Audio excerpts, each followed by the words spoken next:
பணம்னா பிணமும் வாயை திறக்கும்னு சொல்லுவாங்க. அது தப்பு. எந்த பிணமும் பணத்துக்கு வாயை திறக்காது. நீங்க ஒரு பிணத்து பக்கத்துல பணத்தை காட்டுக்கு அது வாயை திறக்கான்னு பார்ப்போம்.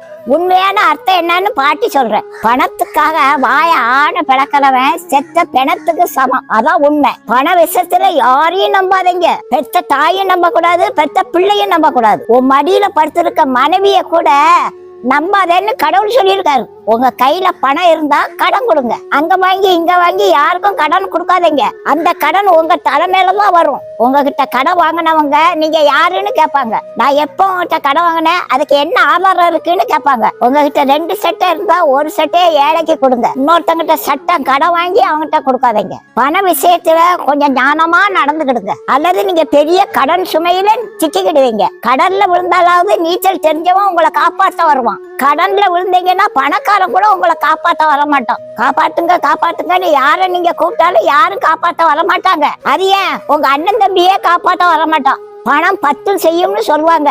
அது தப்பு.